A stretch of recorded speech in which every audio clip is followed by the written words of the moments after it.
Welcome into a special bonus edition of AWA Unleashed. This is going to be paying tribute to the late Scott Hall. And we're not going to go in depth because we are an AWA themed podcast.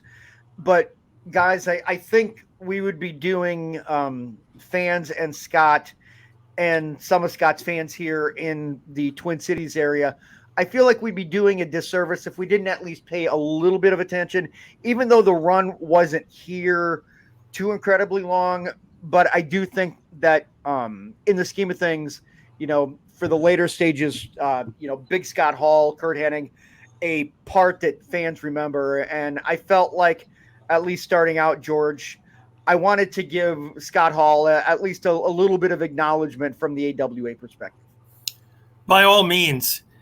Very sad when we got the news this week that he was on life support and they were going to take him off of it. And he'd suffered some heart attacks and was going through some real troubled issues after some surgery.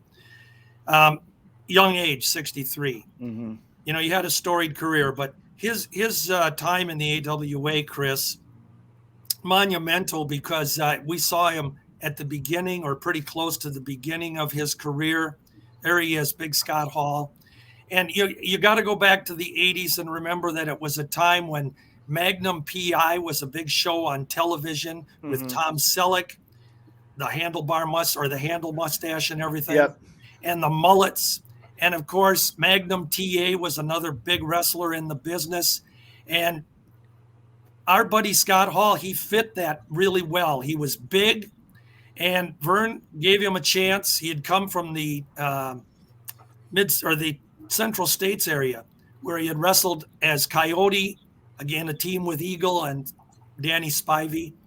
He come here and he teamed up with Curt Hennig, got over really good for the time that he was here, and they were champs. And I was very sad this week. There's Coyote and Eagle. Mm-hmm. Very sad this week when I heard that he passed, and my condolences for sure to his wife, his ex-wife and daughter, and his family and all of his friends, and for what he did in the business. Yeah, when you mentioned the Magnum PI thing and the Tom Selleck and the things like that, the whole look, guys, I feel like the NWA really Magnum TA was on a trajectory to be a superstar, from my understanding, before he had that horrible auto accident. Do you feel like, Mick, that the look of Scott Hall, and you mentioned it, George, just with the way that he looked, that he could have been cloned, kind of be a compared to a Magnum TA, the AWA's version of Magnum TA? I think that was the intention when he first came in, maybe because clearly he was about a clone with Magnum TA. Scott Hall, what's interesting about it, I think not only the Magnum TA, but also here's another big guy, big wrestler, big muscle guy. And Hulk Hogan had left, of course, and Verne thought that Scott Hall, with his good looks and his muscularity and his appeal, might be able to fill that void a little bit. Scott Hall got a push almost immediately. It was like out of nowhere. He was shot out of a cannon here in the AWA. And I know George will remember this. And, they put him over in a battle royal and so on and so forth. And we're going to be talking more about his teaming up with Curt Hennig down the road here when we do the Curt episode. But Scott Hall was tremendously popular. When he first came here, he was not the polished wrestler that he turned into as Razor Ramon in the ladder matches and what have you. Mm-hmm. He was still pretty green when he came from the Central States. And Curt Hennig, on the other hand, had some great training with not only his dad, Larry, but Verne, of course. So Curt kind of mentored Scott Hall along the path there early on. So you said that the fans really took to him like right away. Was it because he was big and muscular and maybe somebody that you said, Verne could he could be maybe the next Hulk Hogan or Hulk Hogan like? Yeah, and again, he, sometimes when a guy comes into a territory, there's a little advanced publicity about him. Mm-hmm. Scott Hall, to me, seemed like he came out of the blue, and all of a sudden he's there, and he's being given this push like he's a megastar, and surprisingly, it worked. It caught on pretty quickly. There's Scott again back in the heyday. One thing I want to say about Scott Hall, when he left here and he did that atrocious diamond stud thing in WCW, not really fond of that, but I'll tell you what, he laid into that Razor Ramon gimmick. When I first saw it, I thought, oh, this is the most horrendous and outlandish Puerto Rican accent I've ever heard. Talk about being over the top. But then he really embodied the character. He became Razor Ramon. And I know we're getting off the AWA track a little bit, but Scott Hall developed into a megastar. And we talked, Chris and George, before we came on, the outpouring on the internet for Scott Hall and his passing. I've never seen anything like it. And I mean, this is including Roddy Piper and Randy Savage and so on and so forth. Scott Hall was a lot bigger than I even knew in the business. The one thing I'd point out is that, as Mick said, he was green. You could tell when he first came to the AWA, and he was being mentored by Curt and other wrestlers he was in the ring with, obviously. And the thing about that look that he had, you know, we can speculate in hindsight whether or not he would have become a star using that same gimmick, the Tom Selleck Magnum type thing.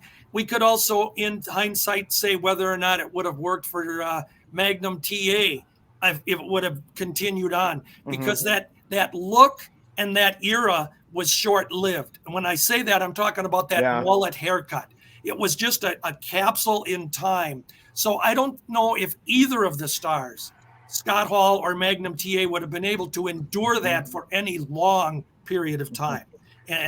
But he did. The diamond stud thing, forgettable. But you got to remember, he looked like the Magnum TA character when he did that. Yeah. And they were capitalizing on a moment in time. And in wrestling, sometimes those are the worst gimmicks because fans forget them and you got to move on and the wrestler has to reinvent themselves, which Scott Hall was able to do, I'm sure, with the help of Vince McMahon, you know, pulling the strings. But that Razor Ramon thing, I was with Mick when he first did it. I was like, what?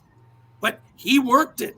And, and the outpouring on the internet, oh my God, I said to Mick earlier this week, I said, I've never seen so much, you know, outpouring from the fans. So I wonder if even Scott Hall knew how popular and perhaps loved he was. Yeah, it really is a shame, guys, that you get somebody that is so, you know, loved, and he didn't understand. I don't think maybe he really realized how beloved he was by fans. And the interesting thing about the Curt Hennig combination was the fact that these two guys were connected at the hip throughout Scott's career. And I think it's really interesting how they start together at, you know, in the AWA, and you see them with the tag belts right there.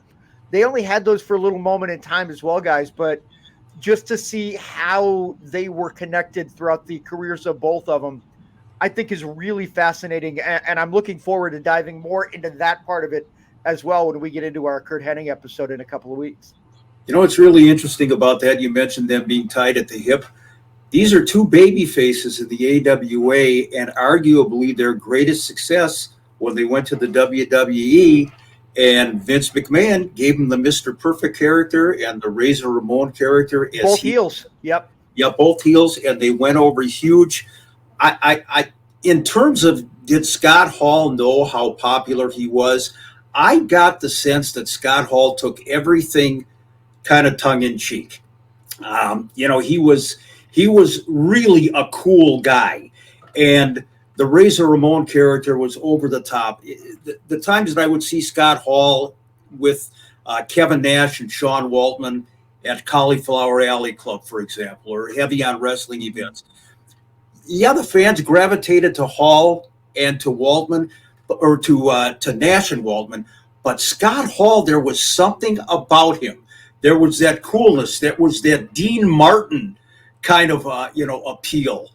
And he played it so well that when he eventually, and, you know, an old timer like me, when he eventually dropped Razor Ramon and then he went to WCW with Scott Hall. I kept waiting for the accent to come back. Yeah. It conditioned me that this is the real Razor Ramon. I think in the scheme of things, Scott Hall's impact on the wrestling business was far greater than he even knew.